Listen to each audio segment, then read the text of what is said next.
Hi friends, నేను రొయ్యల curry చేస్తున్నా అండి. రొయ్యల గోంగూర. దానికోసం రొయ్యలు కొన్ని తీసుకున్నాను, క్లీన్ చేసేసి కొంచెం ఉడికించి పెట్టుకున్నానండి. టమాటాలు ఒక 6, మసాలా కోసం ఆనియన్స్ కొన్ని ముక్కలు, ఒక బౌల్, మిర్చి, ఓల్ గరం మసాలాలు చాలా తక్కువ తీసుకున్నాను. కర్రీ కోసం ఆనియన్స్ కొన్ని బ్లెండ్ చేసుకుంటాను. మసాలా కోసం చిన్న కడాయి పెట్టుకున్నాను ఫ్రై చేసుకోవడానికి. కొంచెం గసగసాలు వేసుకున్నాను. ఇవన్నీ ఫ్రై చేసుకుందాం. అయిపోయింది, తీసుకుందాం. కొంచెం ధనియాలు, జీలకర్ర తీసుకుందాం.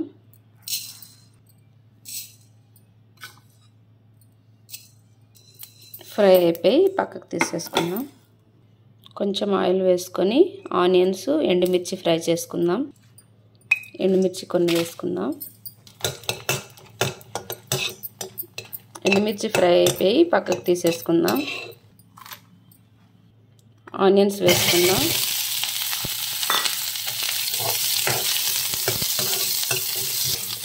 ఇవి కొంచెం దోరగా ఫ్రై అయితే చాలు, తీసేసుకుందాం పక్కకి. ఇవి ఒకసారి మిక్సీ పట్టుకొని ఆనియన్స్ వేసుకుందాం. ఇలా కొంచెం పౌడర్ చేసుకొని ఆనియన్స్ వేసుకోవాలండి, లేదంటే మెదగవు. ఆనియన్స్ ఫ్రై అయిపోయి పక్కకు తీసేసుకుందాం.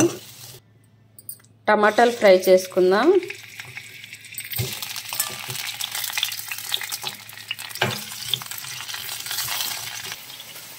గోంగూర అండి, ఒక బౌల్ తీసుకుంటున్నాను. ఇది కొంచెం చిన్న ముక్కలు కట్ చేసేసుకుంటాను. క్లీన్ చేసి ఫ్రిడ్జ్లో పెట్టుకున్నానండి. ఆరిపోయిన తర్వాత మంచిగా క్లీన్ చేసుకున్నాను. ఒక 3 సార్లు క్లీన్ చేసి క్లాత్ మీద ఆరబెట్టుకొని ఫ్రిడ్జ్లో పెట్టేసుకున్నాను. దీన్ని ఇప్పుడు యూస్ చేసుకుంటున్నానండి. కొంచెం పసుపు వేసుకుందాం. టమాటా కొంచెం ఫ్రై అయినాక ఈ మిర్చి వేసేసుకుందాం.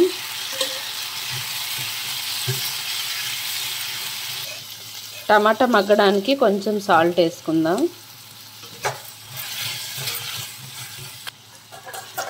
ఫ్రై అయిపోయిందండి, టమాటా మగ్గిపోయింది, తీసేసుకుందాం. పచ్చిమిర్చి ఆగకపోయినా పర్లేదండి, టేస్ట్ ఇలాగే బాగుంటుంది. ఇలా ఉంటే చాలు. చల్లగా అయ్యాక మిక్సీ చేసుకుందాం. ఆనియన్ మసాలా పేస్ట్ రెడీ అయిపోయింది. ఈ విధంగా చేసుకోవాలి. టమాటా పచ్చిమిర్చి ఇలా మెదుపుకోవాలండి, మరీ మెత్తగా చేసుకోకూడదు. ఇలా మిర్చి తగులుతూ ఉండాలి. కర్రీ కోసం కడాయి పెట్టుకున్నాను, అందులో కొంచెం ఆయిల్ వేసుకుంటున్నాను. ఆవాలు, జీలకర్ర వేసుకుందాం.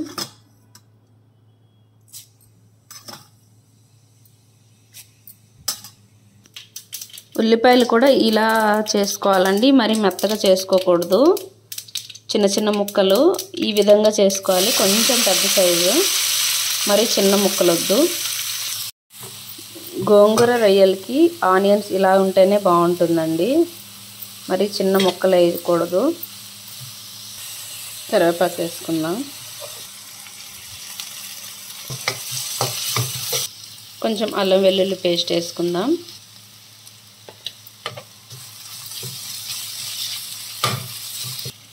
రొయ్యల్ని వేసేసుకుందాం. కొంచెం పసుపు వేసుకుందాం. సాల్ట్ కొంచెం వేసుకుందాం. మూత పెట్టి మీడియంలో ఫ్రై చేసుకుందాం.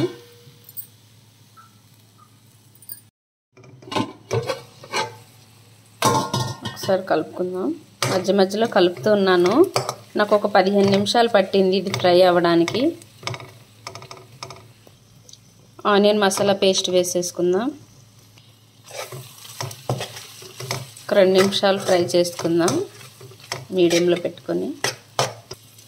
గోంగూర వేసుకుందాం. ఇదిగోండి, ఇలా చిన్నగా కట్ చేసుకున్నాను. కట్ చేసుకున్నది వేసేసుకుంటున్నాను.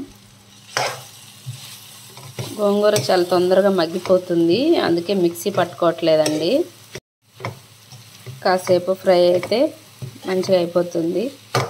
మిక్సీ పడితే ఏంటంటే మెత్తగా అయిపోతుంది, అంత బాగోదు. ఈ విధంగా చేయండి. ఆయిల్ సరిపోలేదు, కొంచెం వేసుకుంటున్నా. 2 నిమిషాల్లో గోంగూర మగ్గిపోయిందండి.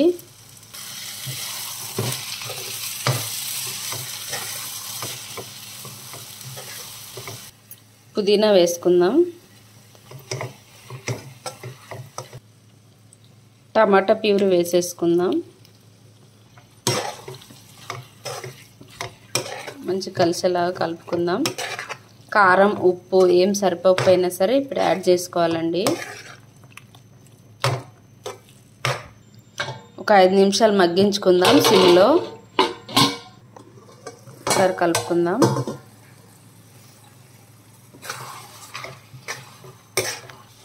కారం సరిపోలేదు, కొంచెం కారం యాడ్ చేసుకుంటున్నా. సాల్ట్ వేసుకుంటున్నా.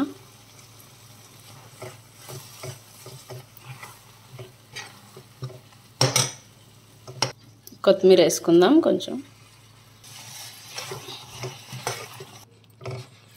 అంతే అండి, రెడీ అయిపోయింది. స్టవ్ ఆఫ్ చేసుకుందాం.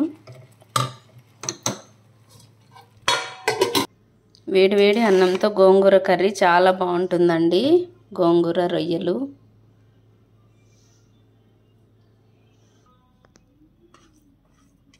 ఈ విధంగా ట్రై చేయండి ఫ్రెండ్స్, చాలా బాగుంటుంది.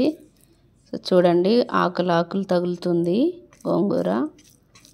ఇలా ఉంటేనే బాగుంటుందండి.